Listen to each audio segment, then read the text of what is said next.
Okay. You thought this subject would have been put to bed some years ago, but it crops up and it's kind of blown up rather big time on a Twitter thread and also in one of the comments on a Trek World video.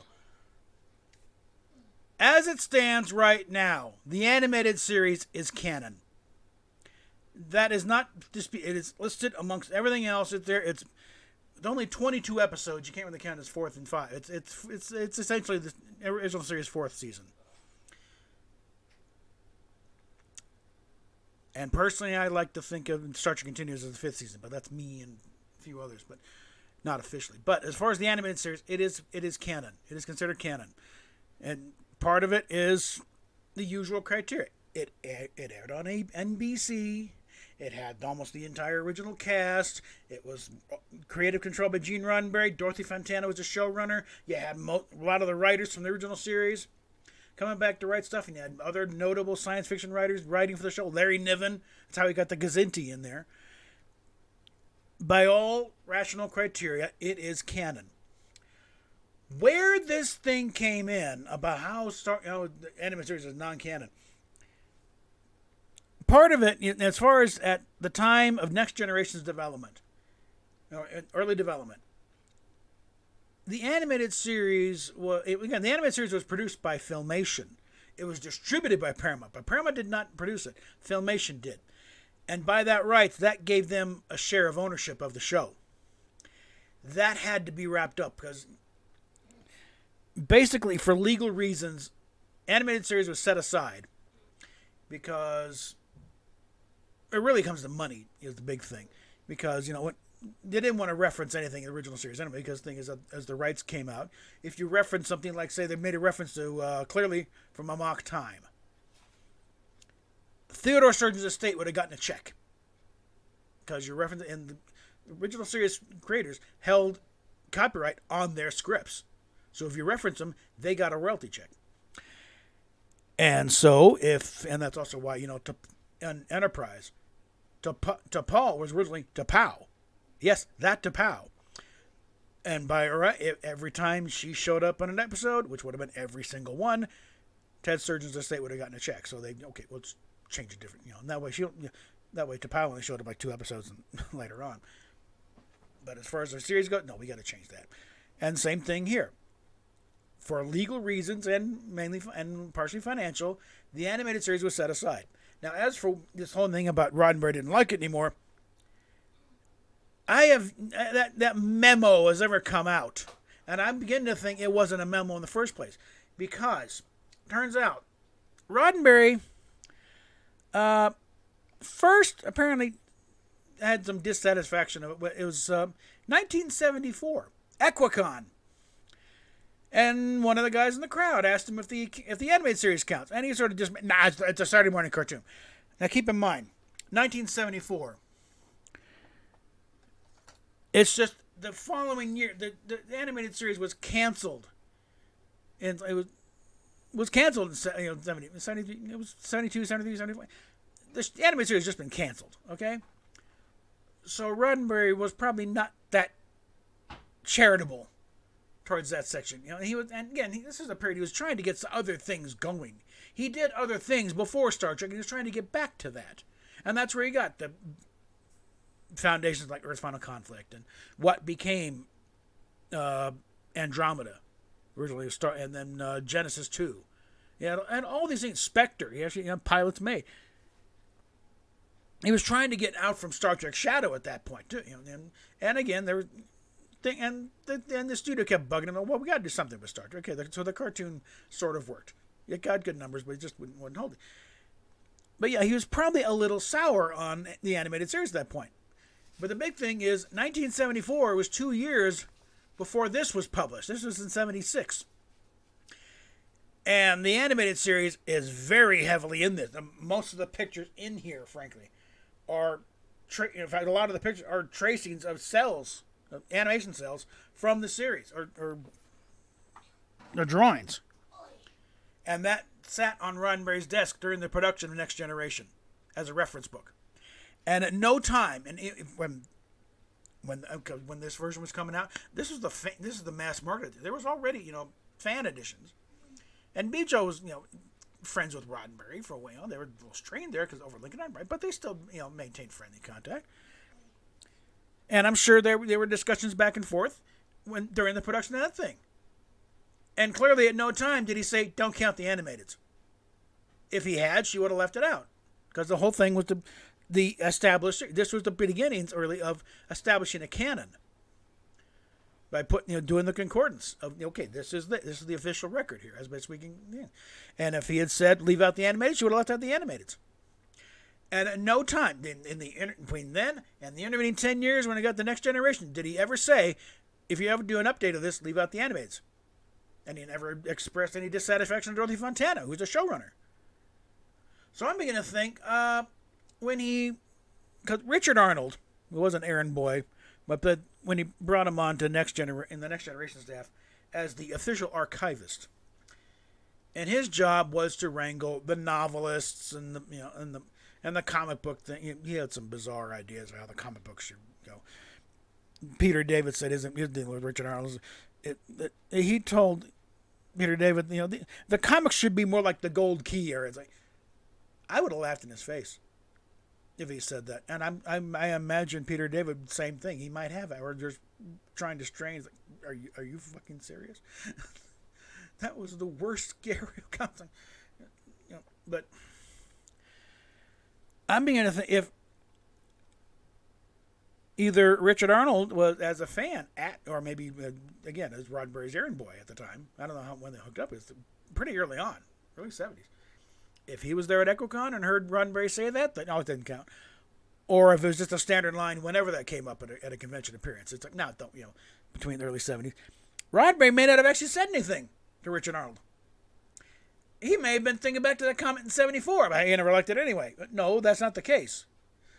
At the time, Roddenberry was very much in favor of it. He had creative control over it. He was micromanaging that show as much as anything else, but then to the point where, like Lou Scheimer, Gene, we need him. Okay, fine, we're done, and set it off. But he would pour over every script. He had creative control, and he exercised it. He made sure that it wasn't going to become kiddie Trek. It's going to be Star Trek in animated form. That's how they got the writers to come back. Besides the fact it was a writer's strike, and they got them some income because animateds like now are exempt from writer's strikes. The Writers Guild. The rules allow these writers to work for animated shows. And the only difference between the animated show, in fact, a lot of the episodes in the animated series were intended for a fourth season if they got lucky enough to get renewed. And they were sitting on the hopper, so they had, like More Troubles. That was definitely a plan for fourth, and Yesteryear was also going to be there. And a lot of them like that. Bem was an idea that David Jones was working up for something with for the costuming wise. It was like stacking 2 or 3 midgets together and breaking them up in that way.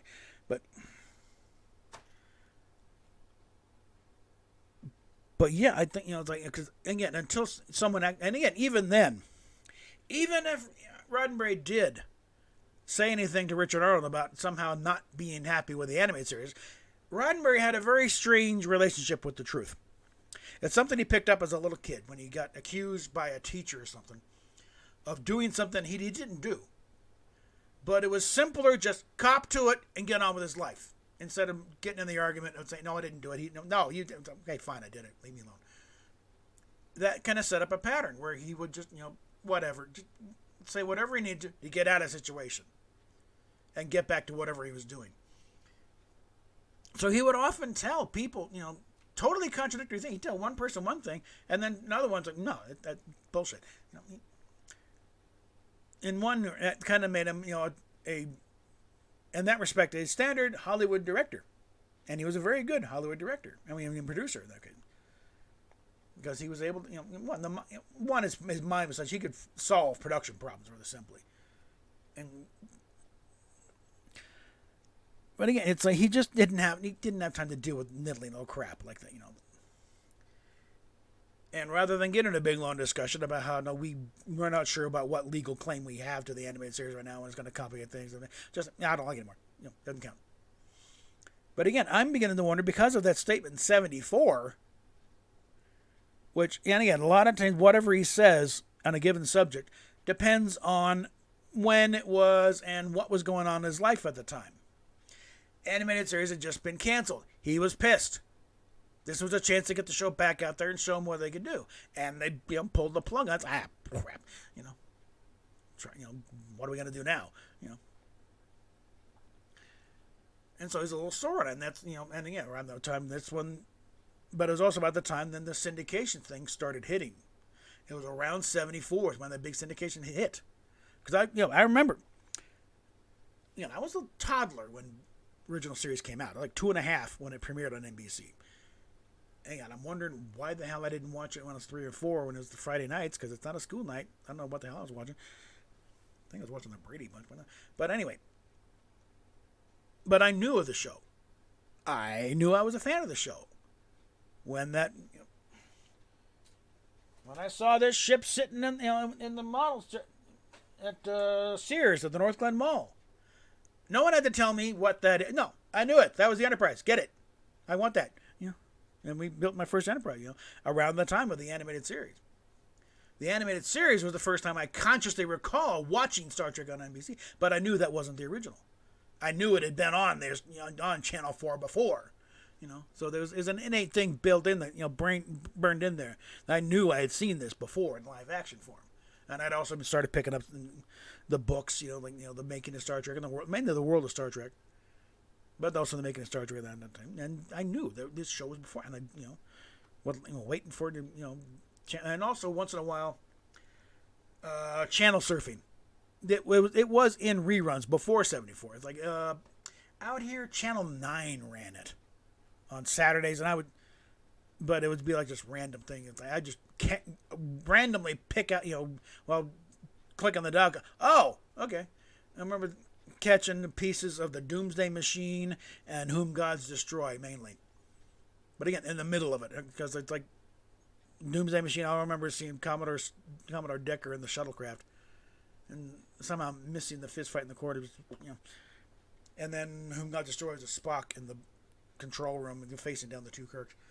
It's just little stuff. Nothing that could connect into any kind of story. I just knew, okay, but I'm already halfway through it, so it's good. I might watch the rest of it, but, wasn't recording. So it was like when Channel 4 got the big thing, and that's when they started running it 5 days a week in the afternoon. It's like, okay, now I can finally watch it and pay attention. And thankfully, at that point, it had, and I know other markets, but Denver, they didn't cut them up. They were still intact, uncut, and typical fashion. It's like they didn't run in air; they ran in production order. Because the film just show up at the station and then got the production number, and you got to put them in some kind of pick out something. They usually most of them just go by that production number. So I saw the first episode was Where No Man Has Gone Before, followed by the Corbomite Maneuver, yada yada yada down the line. So I'm not hooked up on air date order. Man trap, screw the man trap. Okay, it was fine for what they had, and I already know. It's like they ran it first because that was one of the few that was ready to air, as it was finished. Any effects were done, and it of the available ones, this is the only one that suited as a premiere episode. If the Corbomite Maneuver had been done, that was, again, they watching it's almost a third pilot, because it is setting up everything, the relationships, and it's running down everything like it's a pilot episode. Because this is also back in the day, and they knew it was going to be a first episode. That's why they did it that way. But also back then, normally you never saw the pilot episode. That's what drives me wild. People call them the first episode of the pilot. No, the pilot is what sells the show to the network. But oftentimes, we never see the pilot. Because usually there's changes between the pilot and the regular production. And that was the case here. Cage and When No Man Has Gone Before, massive changes. They only ran those, especially When No Man Has Gone Before, because they were so short on episodes. That's how they do it with When No Man Has Gone Before. Rework the titles and get it out there. But I'm pretty sure they were never planning on running that if they didn't have to. And the Cage is like that one was like that was the most expensive pilot in television history at that point. and Desilu wanted to do something with it, So that's what pushed the whole thing when they started running low on schedule, and they needed something, and they were running behind. They had this thing sitting there, and they came, how about we just do a thing of shoot around? We give the shit from history, and also they basically television's I think first and only 2-part clip show. But that's getting off the field. For the animateds, though, it is canon. It meets all the criteria, and again, I've always been dubious of that anyway. Especially once someone pointed, what was going on was because they couldn't legally use it without having to shell out some bucks. They didn't want to have to shell out. Paramount is historically one of the stingiest Hollywood studios. If they don't want to pay out money, they don't want to pay out money. That's why they love Kurtzman. He's denying credit in royalties left and right. So they're probably saving a bundle on that front. They're paying through the nose production-wise, but at least they're not paying out royalties to all these writers they're ripping off. I'm waiting for the class action plagiarism grievance. Because that's how many writers, every time they come around, say, okay, we're trying to rip off this time.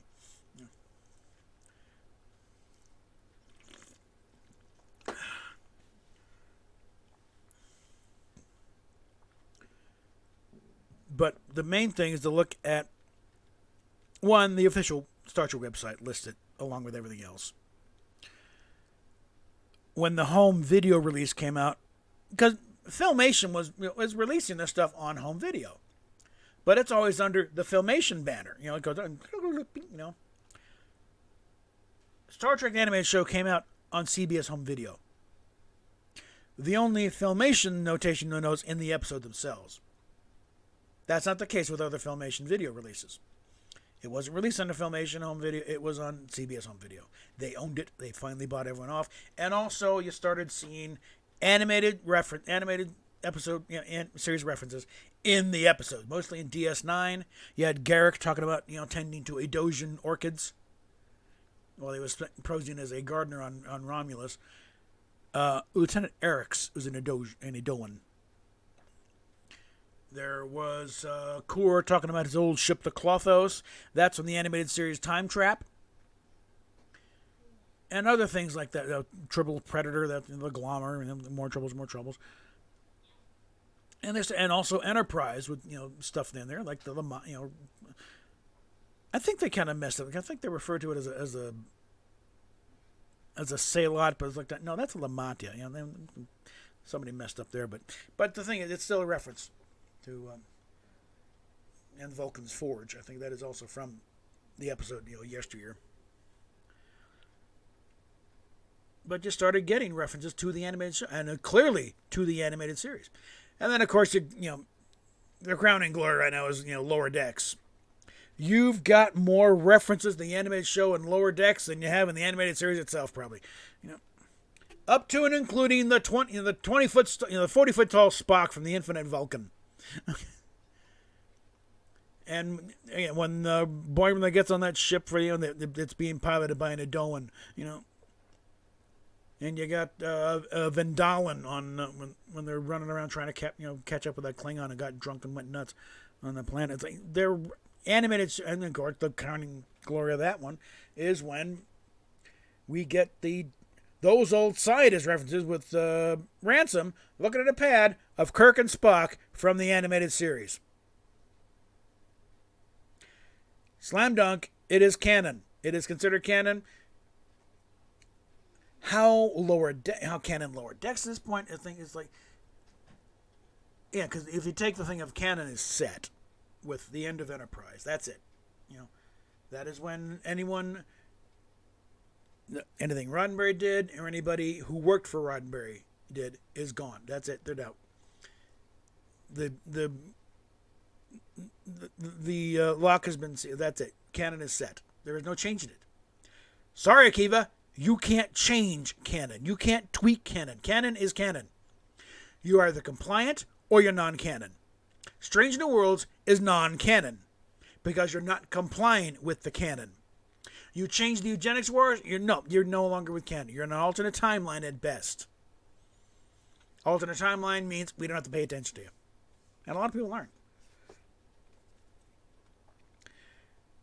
As far as the that one-off with the crossover with Lower Decks, again, I probably think of it as a one-off. But if it actually has to have a in-universe connection to make it all count, maybe when they transfer it over, when you go into the timeline, it's like the rearranges your memories a bit, and so now he recognizes, yeah, this is right. Whereas if you get back to the proper timeline and he looks up, Pike and the Enterprise at that point, you'll get Jeffrey Hunter and the production model of the Enterprise with the spikes on the front. That's if you really have to. I don't have to.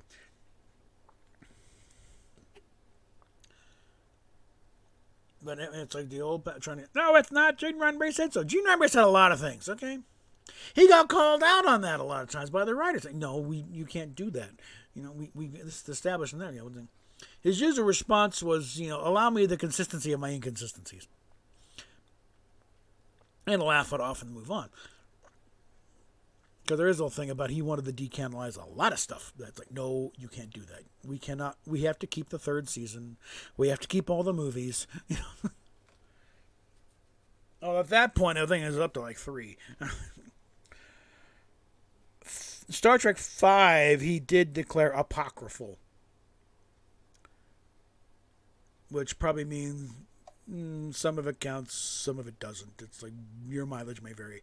I'd look at it as the parts that happened was the camping trip to Yosemite and sitting around the campfire.